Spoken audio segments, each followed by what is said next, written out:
욥기 7장 17절, 18절 두 절입니다.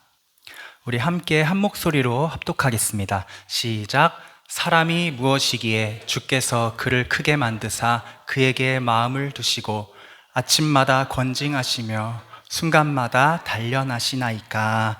아멘. 사랑하는 여러분, 10월 아하브 예배에 올라오신 여러분 너무너무 다시 한 번 더 환영하고 축복합니다. 이번 10월 아하브 예배의 주제는 태초의 하나님이입니다.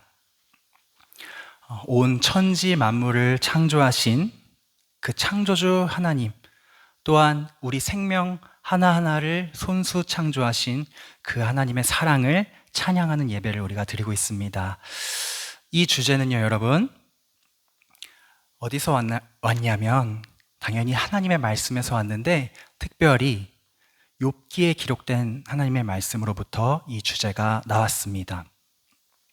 여러분, 온 천지 만물을 창조하신 그 하나님을 믿으십니까? 아멘. 그분이 우리 한 사람 한 사람을 창조하셨다는 사실을 믿으십니까? 아멘. 그분이 우리를 사랑하시며 이 땅에 우리의 생명이 다하는 그날까지 우리를 지켜 보호하실 것을 믿으십니까? 아멘. 이러한 창조주 하나님에 대한 믿음이 있는 자에게 오늘 함께 볼 욥기의 말씀은요, 보화 중에 보화 같은 지혜를 선물해 줄 거라고 확신합니다. 또한 영생을 누리는 하나님의 자녀요 상속자로서 우리는 이 욥기 말씀을 통하여 창조주 하나님께서 주시는 놀라운 위로와 격려를 받을 것이라고 확신합니다. 나는 창조주 하나님을 믿어요 라는 고백이 얼마나 위대하고 깊은 고백인지 우리 욥기를 통하여서 한번 오늘 보도록 하겠습니다. 여러분, 욥기 하면 떠오르시는 주제가 혹시 단어가 있으세요? 욥기 하면 욥기는 한 단어로 이걸 주제로 하는 성경이지. 혹시 네, 예린 청년? 네? 우르? 욥 사는 곳 우르요? 박수 한번 주세요. 얼마 전에 욥기를 일독을 하셨다고 해요. 힘든 일이 있었어요, 혹시? 그건 아니시고요. 제가 저절로 힘든 일이 있으셨어요? 라고 물어보게 되죠. 누가 욥기를 읽었다고 하면.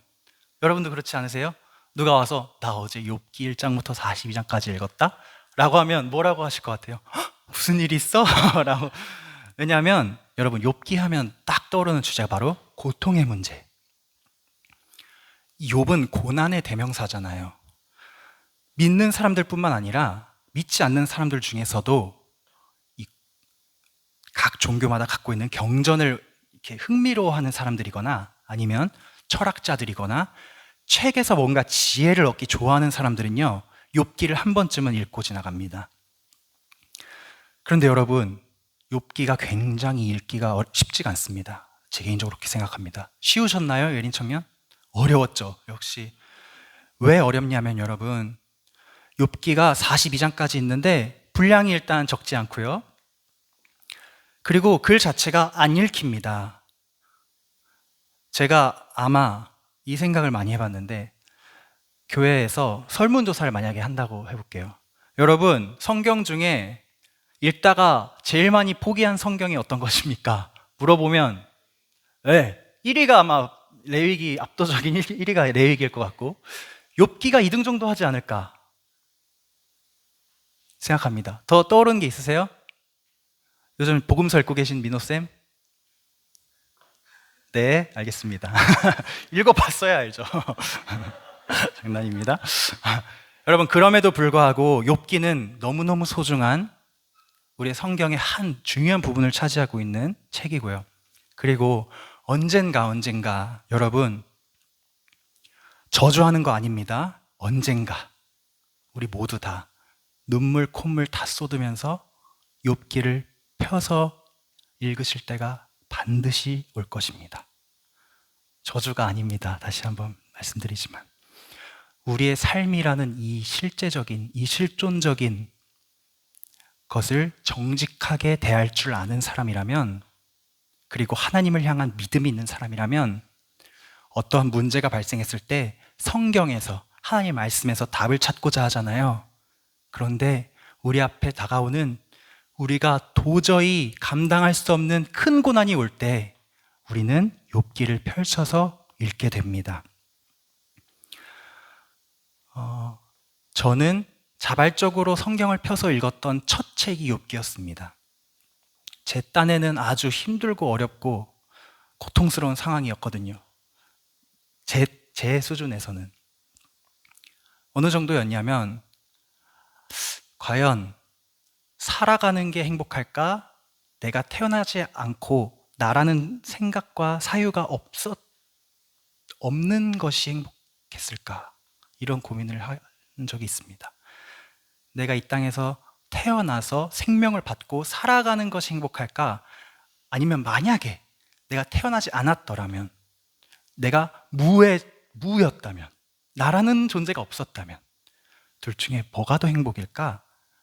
라는 고민을 하면서 태어나지 않는 것이 낫다라는 책을 사서 읽었던 시절이 있는데, 그래도 그때 하나님을 붙잡고 답을 찾고 싶어서 제가 자발적으로 성경을 펴서 읽은 첫 책이 욥기였습니다.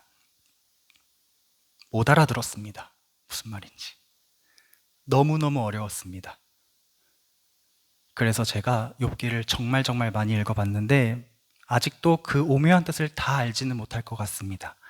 그러나 우리 아하브 공동체를 생각하면서 예배를 준비할 때 꼭 욥기를 이번 달에 나눠야겠다라는 생각이 들었고, 하나님께서 그런 마음을 주셔서 다시 한번 욥기를 펼쳐 읽었고 여러분과 나누기 원합니다.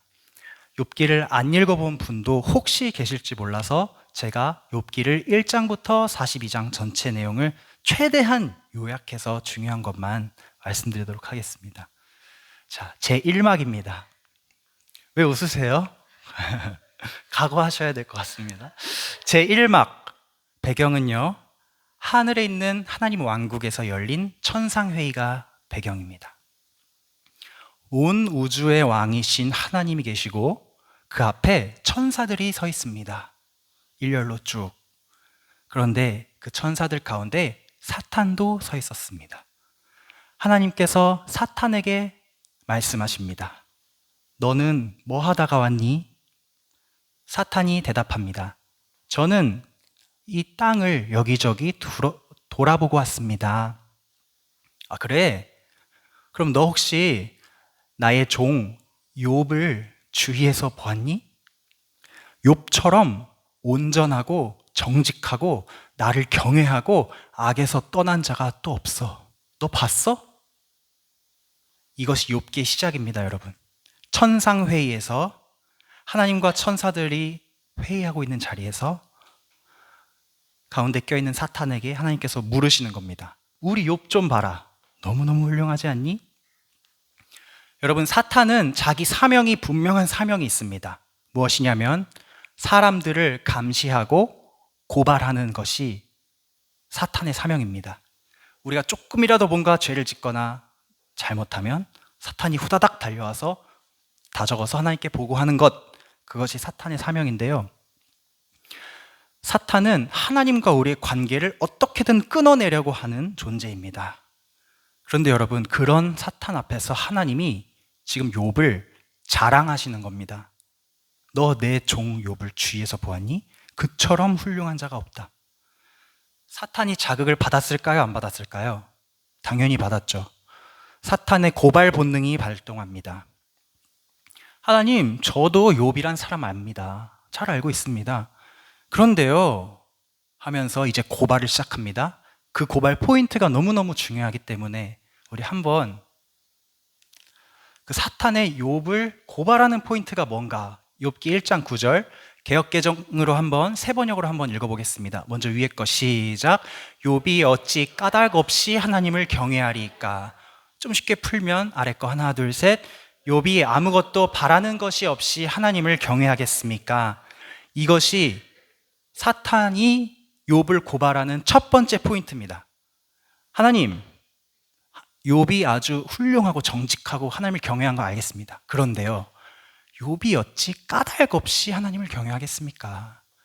욥이 하나님한테 바라는 것이 있으니까 하나님을 경외하는 거지요.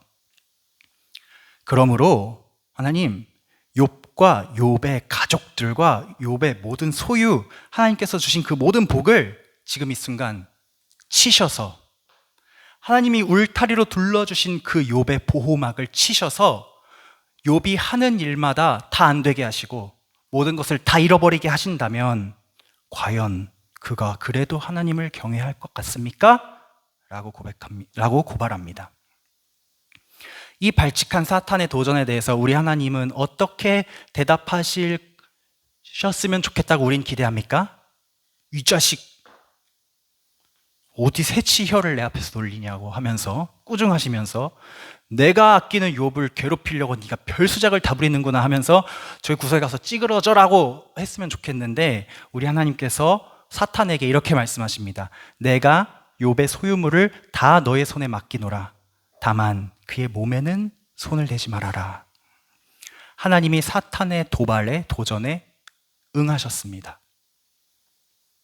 잠시 후 욥이 평화롭게 집에 앉아 있는데 욥의 종이 사환이 급하게 뛰어오더니 벼락 같은 소식을 전합니다. 주인님, 어떤 사람들이, 스바에 사는 스바 사람들이 와가지고요, 주인님의 소와 나귀를 다 뺏어가고요, 소와 나귀를 지키고 있던 종들을 다 칼로 죽여버렸습니다. 저만 겨우 살아서 이렇게 왔습니다. 말이 끝나기도 전에 또 한 명의 종이 뛰어옵니다. 주인님, 하늘에서 불이 떨어져서 모든 양과 모든 지키는 종들을 다 태워 죽였습니다. 저만 겨우 살아서 왔습니다.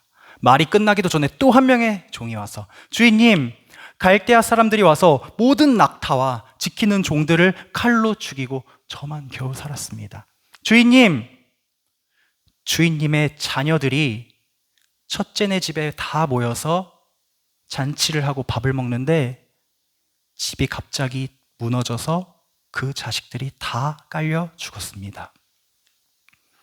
여러분, 해도 해도 너무한 것 아닙니까?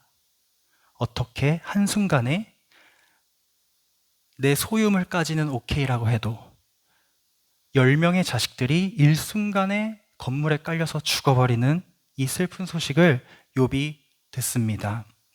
이런 말도 안 되는 재앙 속에서 우리 같았으면 자리를 박차고 일어나서 아마 펑펑 울면서 욕을 했을 것 같은데, 하나님에 대하여 조금의 원망의 말이라도 하면 고발하려고 대기하고 있는 사탄이 옆에 있는데 욥은 안 보이겠죠? 욥이 이렇게 반응합니다. 일어나 겉옷을 찢고 머리털을 밀고 땅에 엎드려 예배하며 이르되, 내가 모태에서 알몸으로 나왔사온즉 또한 알몸이 그리로 돌아가올지라. 주신 이도 여호와시요 거두신 이도 여호와시니 여호와 이름이 찬송을 받으실지니이다 하고, 욥이 범죄하지 아니하고 하나님을 향하여 원망하지 아니하니라. 여러분, 하나님이 천상회의에서 이름을 들어 자랑하시는 욥이란 사람이 이런 사람입니다.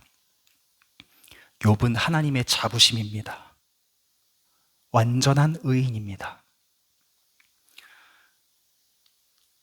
하나님 왕국의 국가대표 선수입니다. 욥은 하나님의 뜻과 계획을 온전히 실천할 수 있는가? 사람이 과연 없는데요. 없을 것 같은데요. 까닭 없이 어떻게 하나님을 경외하겠습니까? 말하는 사탄, 그 사탄을 아니야, 너 틀렸어, 할 수 있어, 하나님 나라는 그게 되는 곳이야 라고 증명할 수 있는 하나님 나라의 국가대표 선수가 바로 욥입니다.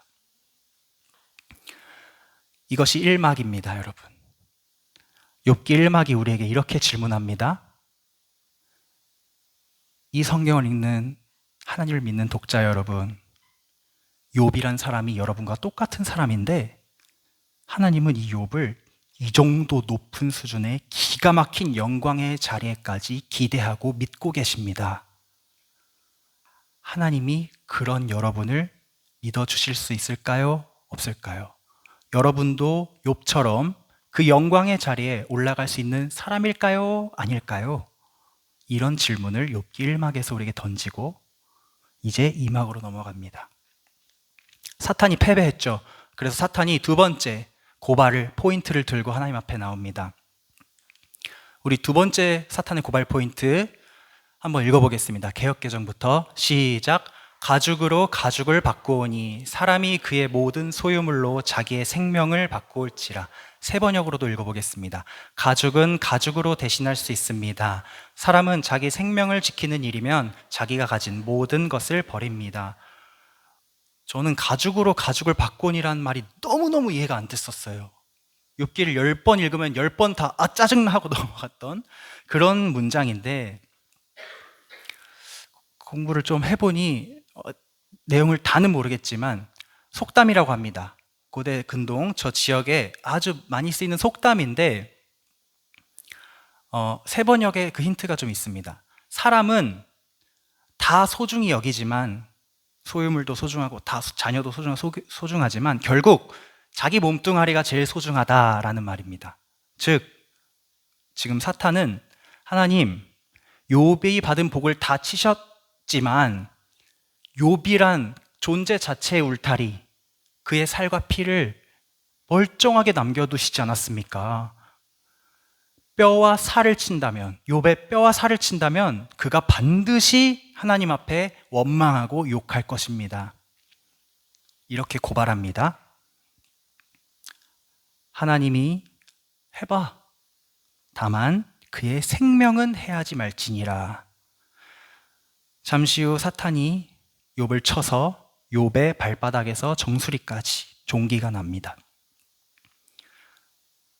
조그만한 종기가 아니라 욥이 재 가운데 앉아서 질그릇 조각을 가져다가 몸을 벅벅 긁어야 하는 정도로 가렵고 아프고 흉한 종기가 온몸을 덮습니다. 욥의 아내가 말합니다. 차라리 하나님을 욕하고 죽으세요. 그게 무슨 꼴입니까? 욥이 대답합니다.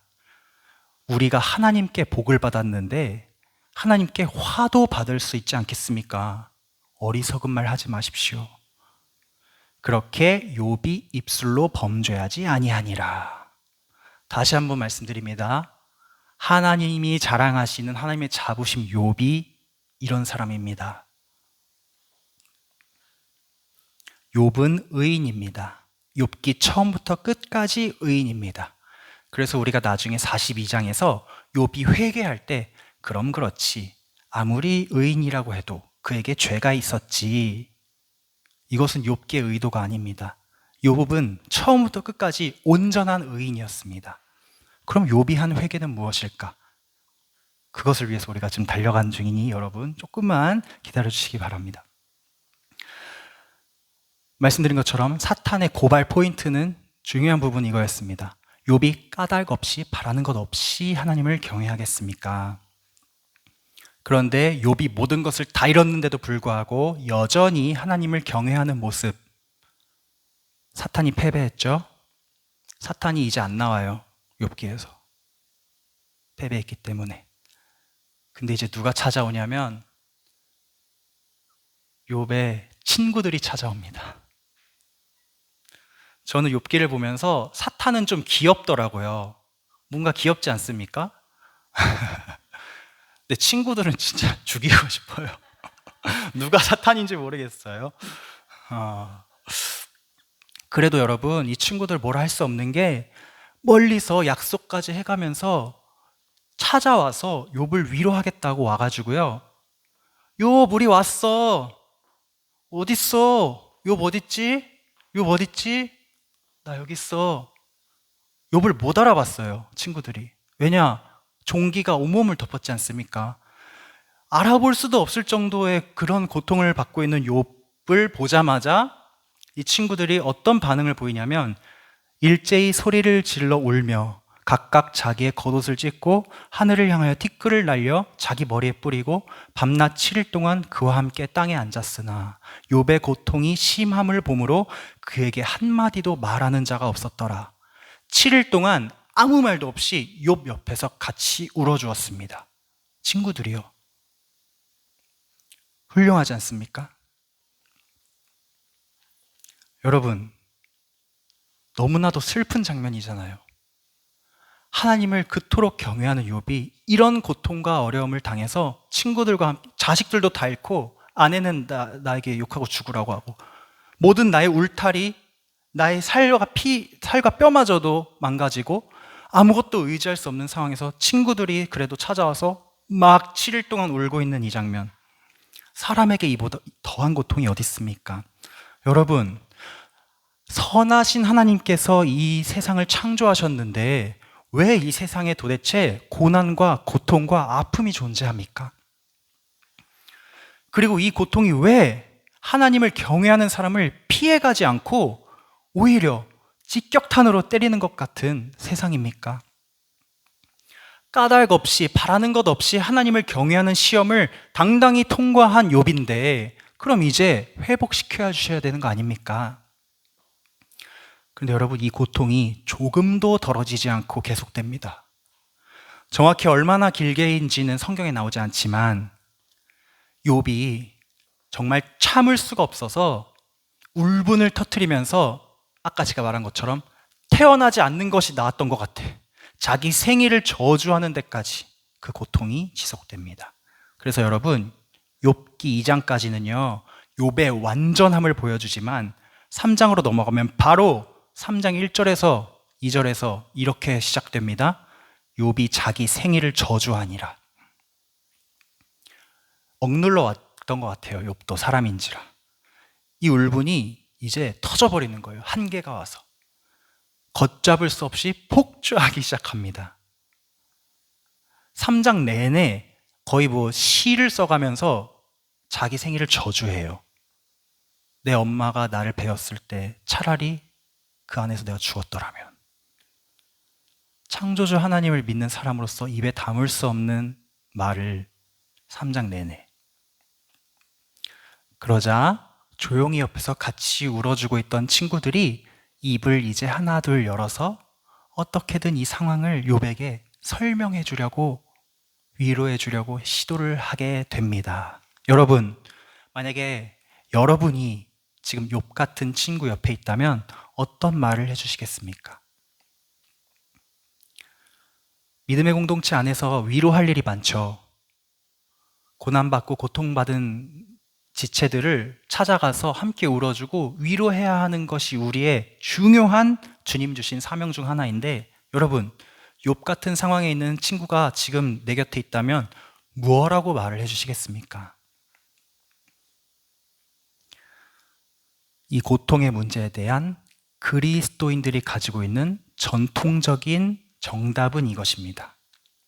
친구야, 하나님이 너를 너무 사랑하셔서 너를 잘못된 길에서 돌이키게 하시고 구원의 하나님만 붙잡게 하기 위해서 지금 사랑의 매를 드신 것 같아. 하나님께서 너에게 회개하라고 하시는 것 같아. 이것이 그리스도인이 가지고 있는, 그리고 우리가 가지고 있는 가장 좋은, 전통적으로 좋은 답변이지 않습니까? 너무 정답이죠. 우리는 여러분, 우리의 지금까지의 신앙으로는 큰 고난이 찾아오면 우리는 자동적으로 회개할 준비를 합니다. 뭔가 힘든 일이 찾아오면 회개할 준비 바로. 저만 그런가요? 아주 좋은 반응이긴 한데 가끔은 이런 일이 있어요. 내가 뭘 잘못했는지 도저히 모르겠는데 나에게 이유 없는, 까닭 없는 고난이 찾아올 때 회개할 준비는 했는데 뭐라고 말해야 될지 모르겠는. 그래서 이렇게 말하죠. 주님, 제가 알고도 지은 죄, 모르고도 지은 죄 있으니 저는 모르지만 저보다 저를 잘 아시는 주님께서는 아시오니 미천한 종을 긍휼히 여겨주셔서 제가 죄를 짓고도 깨닫지 못했던 그 많은 죄들을 주님 부디 용서하여 주시옵소서. 이게 우리가 할 수 있는 최선이지 않습니까? 하나님의 자비하심을 구하는 것. 그리고 그렇게 열심히 회개하면서 이 고난이 빨리 거두어지기를 바라는 것이 우리와 또 대부분의 그리스도인들이 이해하고 있고 알고 있는 신앙이고 회개입니다. 욥의 친구 세 친구가 정확히 이 회개를 촉구하기 위하여 성경에 있는 모든 지식과 지혜를 근거로 욥에게 설득합니다. 여러분, 욥의 세 친구는 성경 박사입니다.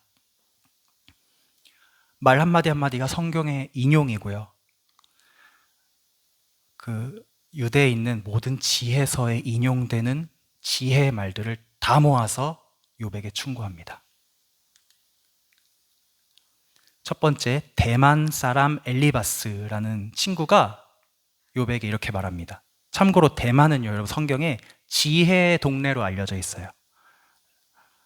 예레미야 49장에 보면 여호와께서 이와 같이 말씀하시되 대만에 다시는 지혜가 없게 되었느냐, 명철한 자에게 책략이 끊어졌느냐, 그들의 지혜가 없어졌느냐. 무슨 말입니까? 전통적으로 대만에 지혜자들이 넘쳤다는 뜻이거든요. 그중 한 사람이 하나님을 믿었나 봐요. 엘리바스라는 사람이. 그가 욥에게 이렇게 말합니다. 우리 한번 읽어보겠습니다. 시작. 볼지어다 하나님께 징계받는 자에게는 복이 있나니 그런즉 너는 전능자의 징계를 업신여기지 말지니라. 너무너무 정답이죠, 여러분. 하나님께 징계받는 자에게는 복이 있나니 그런즉 너는 전능자의 징계를 업신여기지 말지니라. 너가 죄가 없다면 그런 고통을 받겠니? 하나님이 그런 말도 안 되는 일을 하시겠니? 아닌 거 알잖아. 빨리 회개해. 하나님 징계받는 사람은 복이 있는 거야. 무관심하지 않으시잖아. 너를 사랑하신다는 뜻이야. 이 지혜의 말에 욥이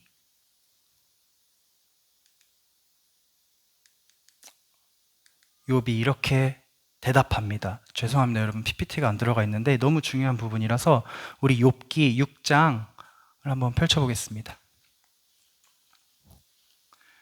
욥기 6장 6절 7절입니다.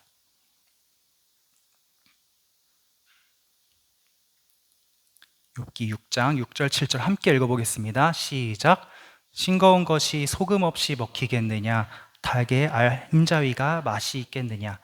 내 마음이 이런 것을 만지기도 싫어하나니 꺼리는 음식물 같이 여김이니라. 무슨 말일까요, 여러분? 지금 엘리바스의 이 지혜의 말을 듣고 욥이 이렇게 반응합니다. 아, 맛없어. 아, 쓸모없어. 너 왜 그렇게 누구나 할 수 있는 영양가 없는 소리를 지금 나한테 하는 거냐라는 말입니다. 내가 그걸 모를 것 같니? 하나님께 징계받는 자에겐 복이 있다. 그러므로 전능자의 징계를 업신여기지 말아야 한다. 내가 그걸 모를 것 같니? 욥이 지금 이렇게 억울함을 담아서 친구에게 말하는 거예요. 좀 아래로 내려와서 6장 25절을 우리 함께 읽어볼까요? 6장 25절 시작. 옳은 말이 어찌 그리 고통스러운고 너희의 책망은 무엇을 책망하니? 네 말 옳아. 옳은 말이 어찌 그리 고통스러운고. 너 말 다 맞는 말이야. 하나님의 징계를 받는 자 복이 있어. 전능자의 징계를 업신여기면 안 돼. 죄 있는 사람은 징계를 받는 게 맞아. 그런데 말했잖아. 나는 죄가 없다니까? 나는 하나님 앞에 범죄하지 않았다니까? 이것이 욥의 주장입니다. 그래서 아픈 거예요. 죄가 없다고 나는 확신하는데 얘가 자꾸 넌 죄인이야, 넌 죄인이야 라고 정죄를 하니까 하나님이 그렇게 하시면 나는 넙죽 엎드릴 수 있는데 하나님은 침묵하고 계시고 친구가 나에게 정죄한 그 장면을 보면서 욥은 맛없어, 아파 라고 말합니다. 빌닷 소발도 하려고 했는데 생략을 하겠습니다. 빌닷과 소발도 여러분 굉장히 논리적이고요. 성경에 나오는 지혜에 통달한 사람들이에요. 그래서 엘리바스, 빌닷, 소발 이 세 친구가 3라운드에 걸쳐서 욥에게 충고합니다. 이런 식으로. 그 내용이 욥기 30장까지 31장 쭉 엄청나게 많은 부분을 차지합니다. 그러니까 욥기 읽기가 너무 어렵죠. 왜냐하면 똑같은 말을 계속 반복하면서 욥을 찌르고 또 찌르거든요. 그래서 여러분 욥이요 기어이 욥이 욥기 31장에서 이렇게 반응합니다. 욥이 상세한 이 항소장이라고 하나요? 나의 무죄를 증명하고자 내가 죄가 없는 이유를 한 줄 한 줄 한 줄 써서 하나님 앞에 직접 들이미는 장면이 욥기 31장입니다. 하나님, 지금 당장 내 앞에 나타나셔서 나와 변론해 주십시오. 죄가 있다면 말씀해 주십시오. 제가 인정하겠습니다. 저는 이래서 저의 무죄를 주장합니다. 1번, 저는 여인을 탐한 적이 한 번도 없습니다. 2번, 저는 남을 속인 적이 없습니다. 3번, 저는 제 종들을 공평하고 정직하게 대했습니다. 4번, 저는 가난한 자를 돕고 과부를 도왔습니다. 등등등등. 리스트를 쭉 리스트업을 해서 하나님 앞에 내가 죄인이 아닌 이유를 말씀드려요. 여러분, 하나님이 이걸 인정하십니다. 욥기 42장에 가면 욥은 옳다라고 말씀하세요. 욥은 의인입니다. 하나님도 인정하십니다. 그럼 여러분, 하나님은 대체 뭘 하시려고 하시는 걸까요? 욥과 산막으로 넘어갑니다, 여러분. 욥의 이제 솔직한 탄식이 막 터져 나오는데, 여러분, 그 안에 하나님께서 욥에게 주신 마음, 하나님께서 욥 안에 심어 놓으신 그 반전의 씨앗들이 이제 보이기 시작해요. 그것들을 우리가 함께 읽어보겠습니다. 욥기 3장 25, 26절 욥의 탄식입니다. 우리 함께 읽어보겠습니다. 내가 두려워하는 그것이 내게 임하고 내가 무서워하는 그것이 내 몸에 미쳤구나. 나에게는 평온도 없고 안일도 없고 휴식도 없고 다만 불안만이 있구나. 그냥 힘들어 죽겠어요 하는 말 같지만 여러분, 이 안에 욥의 모든 것이 담겨 있어요. 욥은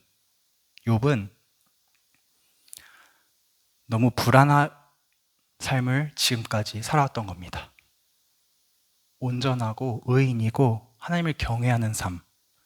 자식들이 생일잔치하면 혹시라도 술 먹으면서 실언했을까봐 그 자식들을 위해서 대신 성결의 제사를, 번제를 드리고 하나님 앞에 용서를 구하면서 나와 내 자식들의 죄를 거의 결벽증 환자처럼 매일매일 씻어가면서 하나님 앞에 온전했던 욥이지만 그는 두려웠습니다. 불안했습니다. 26절 마지막 다만 불안만이 있구나 해서 불안이란 말을 히브리어로 보니까 라가즈라는 말인데, 이 말이 불안이라기보다는 지진, 땅이 흔들리는 지진, 혼란이라는 뜻입니다. 욥이 두려워했던 것은 지금까지 내가 살아오면서 내 삶의 울타리를 만들고 있는 이 터전이 무너져 내릴까봐 항상 불안하고 항상 노심초사했던 것이 욥의 인생입니다. 그래서 결벽증 걸린 환자처럼 매일매일 성결에 집착했던 거예요. 제사 드리기 바빴습니다. 다른 일을 할 여유가 없습니다. 자녀들이 10명이나 되잖아요. 얼마나 많은 짓을 하면서 돌아다니겠습니까? 욥은 아마 하루 스케줄을 보면 제사였을 거예요. 사탄이 아까 하나님 울타리로, 가죽으로 하나님이 욥을 두르셨기 때문 아닙니까? 라는 포인트가 사실 정확했습니다. 욥이 가지고 있는 울타리, 지금 나와 하나님의 이 깨끗한 관계, 그를 경외하는 나, 이 관계, 이 울타리가 혹시라도 어느 날 내가 삐끗하는 사이에 무너져 내릴까봐 욥은 불안했던 사람입니다. 하나님이 이거를 고치고 싶으셨어요. 욥아, 내가 너의 울타리인데 뭐가 그렇게 두렵니? 욥아, 내가 복의 근원이고 내가 너의 생명의 주인인데 왜 이렇게 두려워하니? 울타리가 무너질까봐. 왜 자꾸 회개하고 제사 드리니? 너 의인이라니까? 너 잘하고 있다니까? 너가 나 경외하는 거 안다니까? 왜 자꾸 죄책감 가지면서 제사 드리니? 이것이 하나님의 마음입니다. 그 마음 가지고 하나님이 계속 기다리며 침묵하고 계십니다. 욥의 세 친구와의 대화는 답이 없이 끝났고 마지막에 이제 성령 충만한 한 젊은이가 등장해요. 얘는 친구도 아닌 것 같은데 손님인 것 같은데 어디서 막 등장을 했습니다. 엘리후라는 사람입니다. 이 엘리후라는 사람이 욥기 32장 8절에 보면 이렇게 욥과 세 친구들에게 이야기합니다. 어른이라고 지혜롭고 노인이라고 정의를 깨달은 게 아니군요. 무슨 말입니까? 내가 당신들보다 훨씬 젊지만 내가 훨씬 지혜롭군요 라는 뜻이에요. 그래서 10절에 내가 말하겠으니 내 말을 들으십시오. 내 의견을 이제부터 말하겠습니다. 내 속에는 지금 말이 가득합니다. 왜냐하면 성령이 나를 압박하고 있기 때문입니다.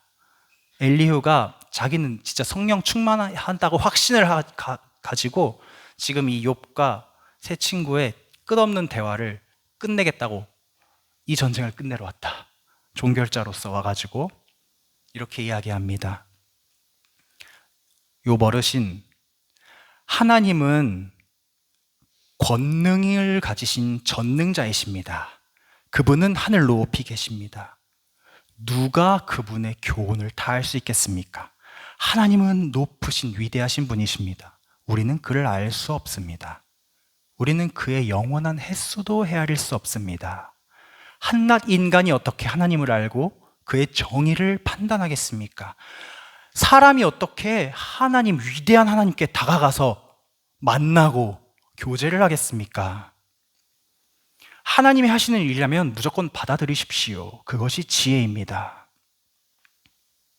이것이 엘리후의 결론입니다. 엘리후의 결론을 한마디로 요약하면 잠언 1장 7절입니다. 여호와를 경외하는 것이 지식의 근본이거늘 미련한 자는 지혜와 훈계를 멸시하느니라.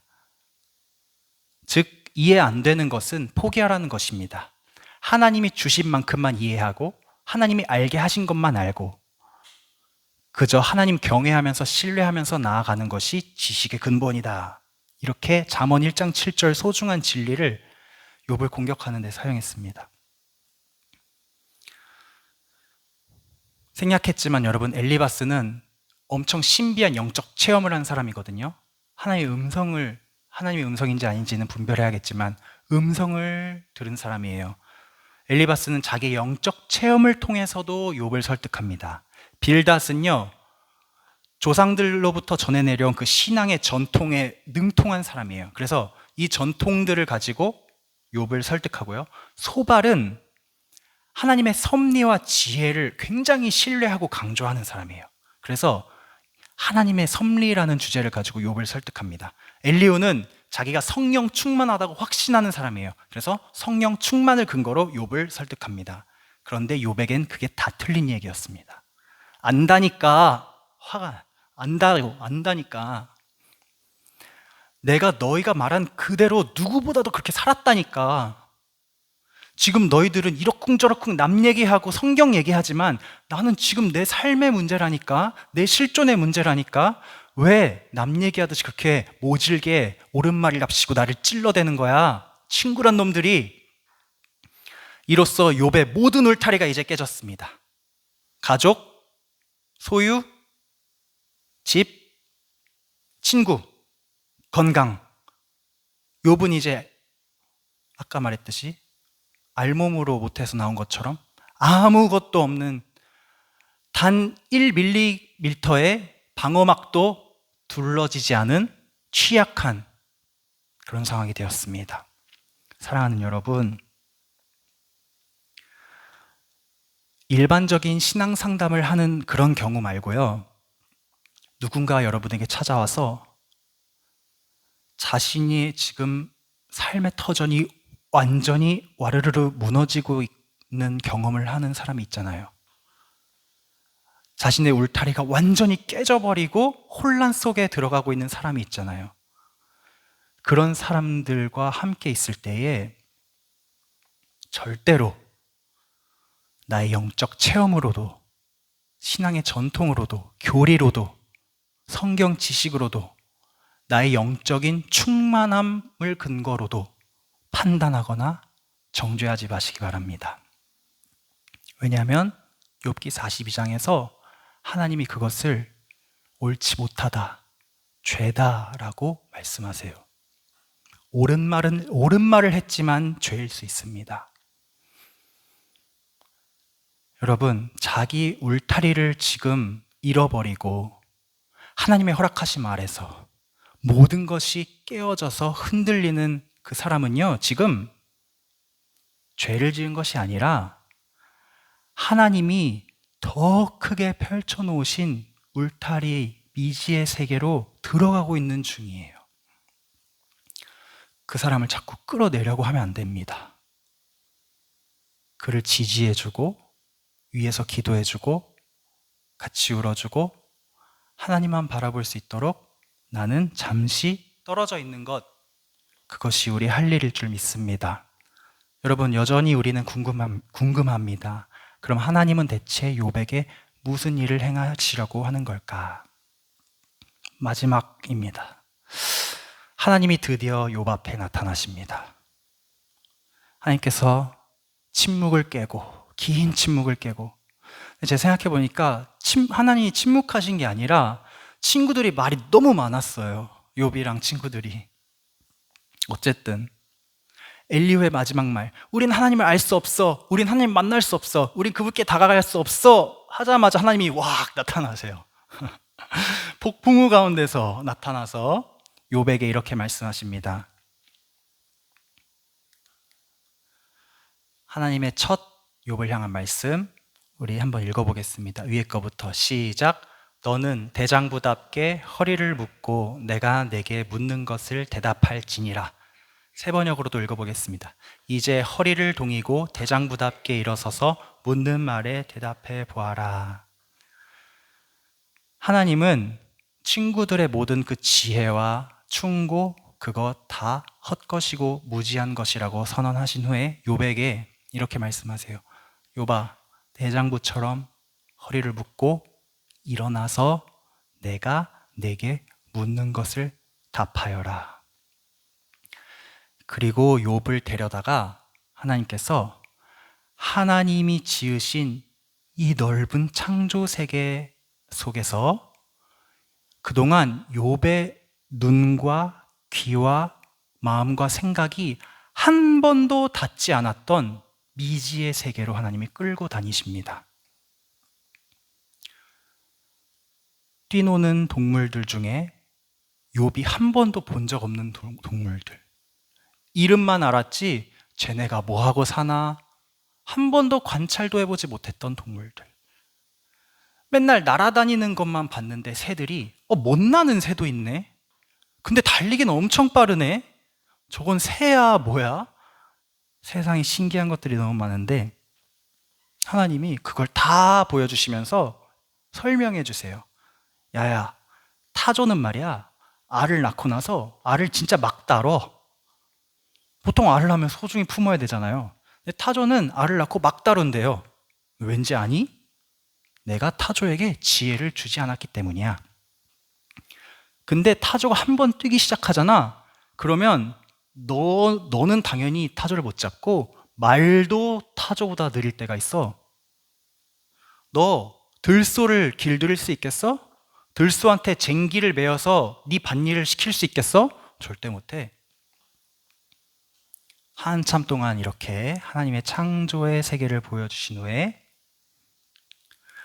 하나님이 일하고 계신 그 창조의 작업장 안에서 모든 세계를 구석구석 일일이 섬세하게 운행하고 계신 그 하나님 아버지의 일들을 욥이 보고 나서 욥은 할 말을 잃었습니다. 하나님, 저는 비천한 사람입니다. 할 말이 없습니다. 손으로 입을 막겠습니다. 하고 입을 막아요. 근데 하나님이 이렇게 말씀하십니다. 욥아, 다시 한번 허리를 동이고 대장부답게 일어서서 내가 묻는 말에 대답해라. 한 장 넘어가서 또 막 창조세계를 보여주신 다음에 두 마리의 신비의 동물들을 보여주세요. 마지막으로 베헤못 그리고 리워야단이라는 두 생물을 보여주십니다. 이 두 생물은 피조된 생물 중에 가장 으뜸 가는 생물입니다. 성경에 나와 있진 않지만 많이 읽히는 외경이나 유대 지혜서에 베헤못과 리워야단에 대한 설명이 되게 많은데 이 생물들은 땅에서도 강에서도 바다에서도 최강입니다. 아무도 방해할 자가 없어요. 상대할 수 있는 존재가 없습니다. 베헤못의 뜻은 혼란, 재앙이라는 뜻인데 하나님은 이거를 다르게 해석하세요. 베헤못은 혼란, 재앙이 아니라 그냥 그만큼 센 거야. 강력하고 영향력 있고 큰 파장을 일으키는 생물인 거야 라고 하시면서 너 베헤못보다 나은 게 뭐냐?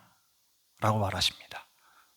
리워야단, 전통적으로 리워야단은 바다에 사는 창조주와 대적하는 생물로 유명한 신비의 동물입니다. 근데 하나님은 리워야단을 나쁘게 말 안 하세요. 야, 리워야단 봐봐. 진짜 아름답지 않니? 저 꼬리 힘이 얼마나 센지. 한번 촥 하면은 바닷물이 촥 갈라지면서 금빛을 수놓은 것처럼 그렇게 파도가 친다. 진짜 멋있지? 내가 만들었어. 근데 너 저 리워야단보다 나은 게 뭐 있니? 이렇게 하나님의 나타나심과 말씀하심이 끝나요.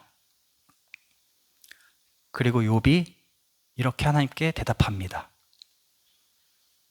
우리 욥기 42장 펼쳐보겠습니다.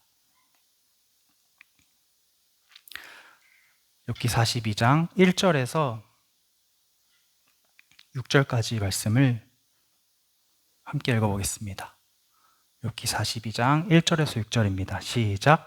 욥이 여호와께 대답하여 이르되 주께서는 못하실 일이 없사오며 무슨 계획이든지 못 이루실 것이 없는 줄 아오니 무지한 말로 이치를 가리는 자가 누구니이까. 나는 깨닫지도 못한 일을 말하였고 스스로 알 수도 없고 헤아리기도 어려운 일을 말하였나이다. 내가 말하겠사오니 주는 들으시고 내가 주께 묻겠사오니 주여 내게 알게 하옵소서. 내가 주께 대하여 귀로만 듣기만 하였사오나 이제 눈으로 주를 배움나이다. 그러므로 내가 스스로 거두어드리고 티끌과 제 가운데에서 회개하나이다. 아멘. 하나님은 하나님의 창조의 작업장에서 구석구석 그분이 일하시는 섬세한 그 창조 세계의 작업들을 보여주셨는데 욥이 그것을 보고 회개합니다. 왜일까요? 저는 이것이 너무 이해가 안 됐습니다. 하나님의 답변이 너무 동문서답이잖아요. 왜 나에게 고통이 찾아왔는지를 설명해 달라고 울부짖었는데 하나님은 자기 창조 세계를 같이 다니면서 보여주시는 것으로 답변을 대신하셨어요. 그런데 욥이 그걸 알아듣고 회개를 했습니다.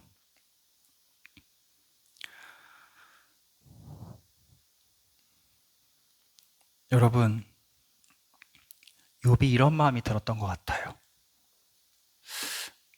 창조 세계를 보면서 내가 지금까지 하나님을 경외하고 살았는데 내가 이 창조주 하나님의 놀라운 역사와 일하심에 조금이라도 보탬이 된 적이 있을까? 나는 내 울타리를 지키기 위해서 죄를 씻기 바쁘고 전전긍긍 불안하면서 살아왔는데 하나님이 이 넓은 세상을 창조하셔서 나에게 보여주시는 지금, 나의 지금까지의 삶이 너무 작고 한심해 보였던 것 같아요. 그러게 하나님, 제가 저 들소나 말이나 베헤못이나 리워야단보다 나은 게 하나도 없네요. 하나도 없네요. 근데 하나님은 왜 내 손을 잡고 지금 창조 세계를 보여주고 계신 거예요? 내가 뭐라고? 내가 누구길래? 여러분, 우리 시편 8편을 한번 읽어볼까요? 시편 8편. 시편 8편 저와 여러분이 한 절씩 교독하겠습니다.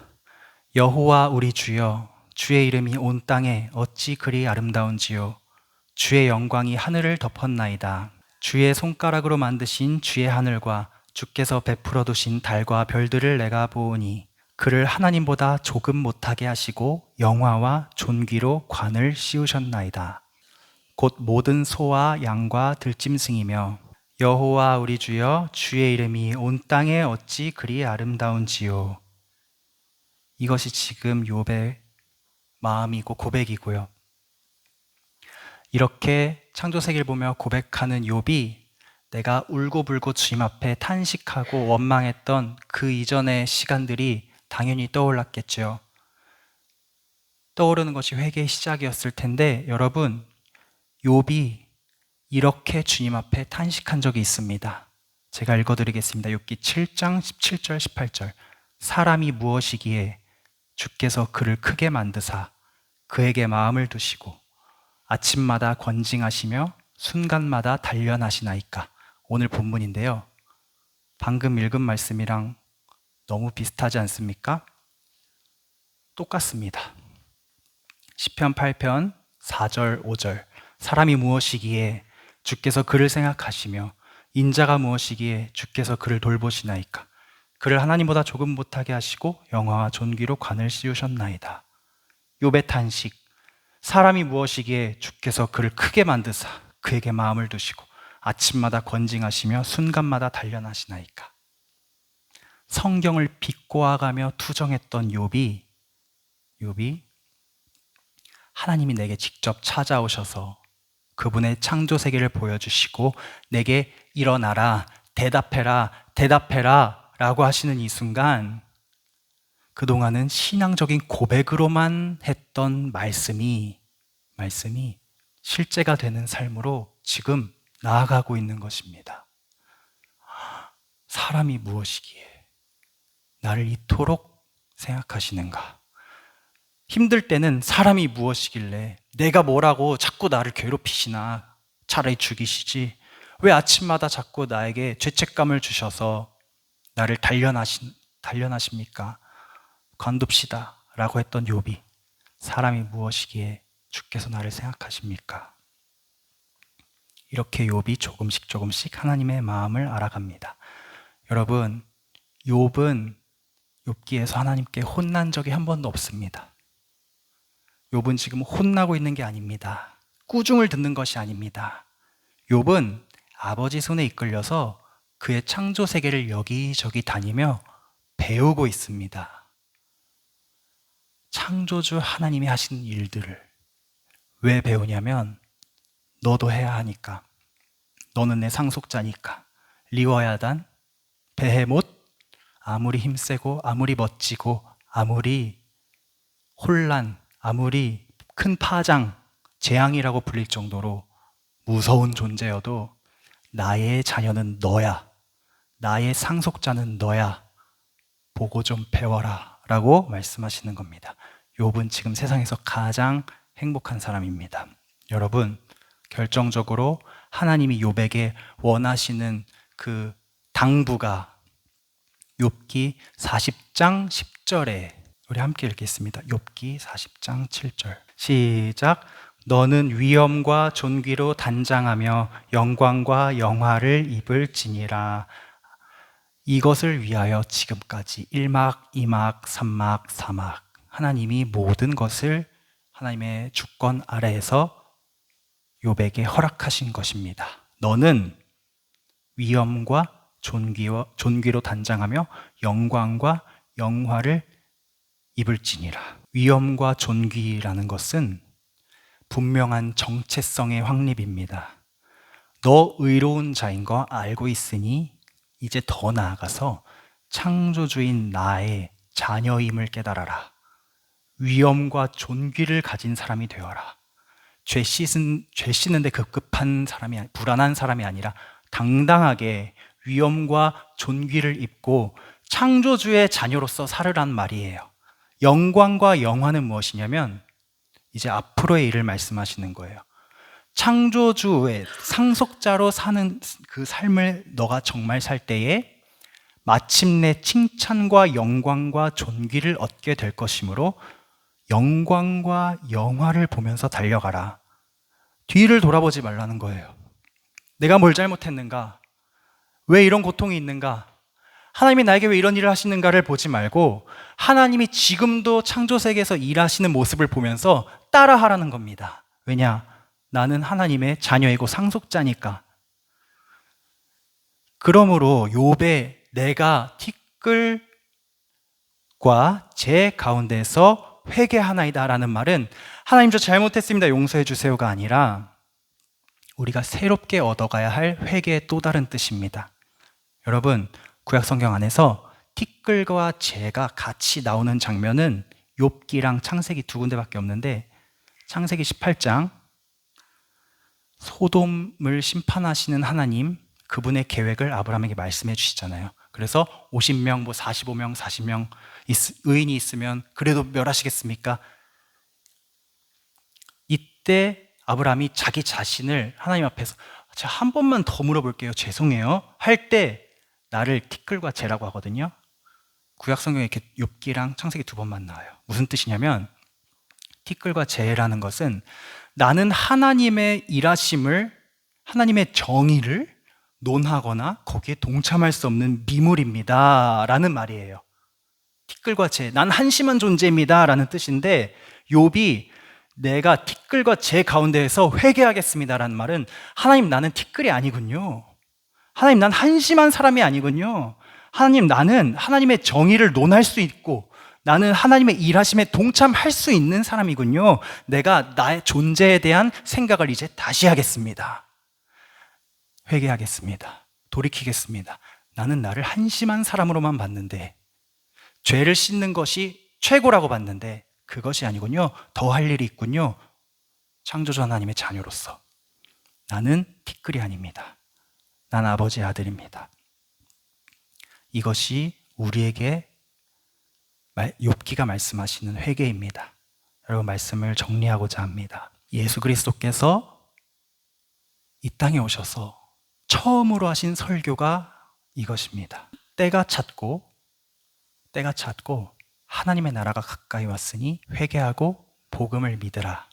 여기에 나타난 회개는 너의 죄를 씻으라라는 말이 아닙니다. 세례 요한이 그거 다 해줬잖아요. 예수님이 말한 회개는 뭐냐?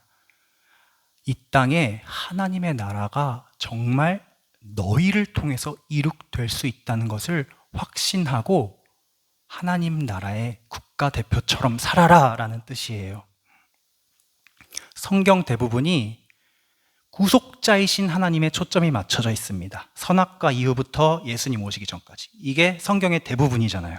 그래서 우리가 회개하면 죄 씻음만 생각합니다. 그러나 여러분, 선악과 이전, 예수님 이후, 이 부분은 왜 우리가 집중을 안 하는지 모르겠어요. 오히려 예수 그리스도의 나타나심으로 말미암아 죄와 사망이 패하고 복음으로써 생명과 썩지 아니할 것이 완전히 드러난 이 교회의 시대는 구속자 하나님에 대한 믿음도 있지만 창조주 하나님에 대한 믿음을 가지고 회개함으로써 우리 안에 하나님의 창조의 능력과 그 권능과 의미를, 그 아름다움을 따라가려고 하는 그 깨달음과 각성의 회개가 촉구되는 때이다. 저는 그렇게 믿습니다. 왜냐하면 예수님께서 하나님의 나라는 너희 안에 있느니라 라고 엄청난 말씀을 주셨잖아요. 하나님의 나라는 하늘에 있는 것이 아니라 하나님의 나라는 너희 안에 있다. 너희를 통해 펼쳐진다.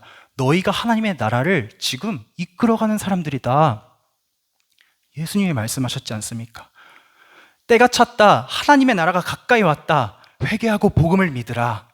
욥이 고백합니다. 내가 스스로 거둬들이고 티끌과 재 가운데서 회개하나이다.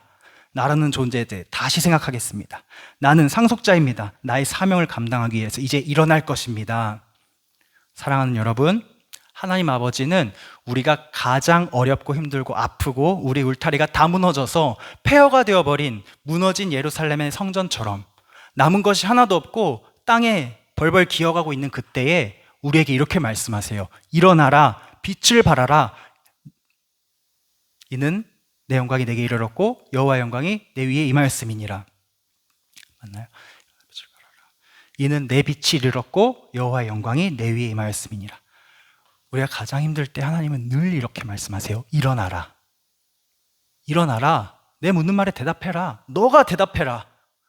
일어나라. 빛을 발하라. 여호와의 영광이 내게 임하였다. 그러므로 여러분, 앞으로 어떠한 고난과 고통이 다가와도 뒤를 돌아보지 마시기 바랍니다. 그것은 하루 이틀이면 충분합니다. 우리가 해야 할 회개는 하나님이 내 울타리를 깨고 계시는구나. 왜? 더 넓은 울타리를 예비하신 하나님이 계시니까. 그 미지의 세계로, 그 넓은 세계로 하나님의 상속자로서 내가 배워야 할 것들을 보여주시기 위해서 하나님이 내 손을 잡고 지금 울타리 밖으로 나가고 계시구나, 이렇게 믿고 주님의 보호하심과 인도하심을 믿으며 한 걸음 한 걸음 앞으로 나아가시는 여러분 되기를 간절히 축복합니다. 우리 기도하겠습니다. 사랑해 주님, 감사합니다.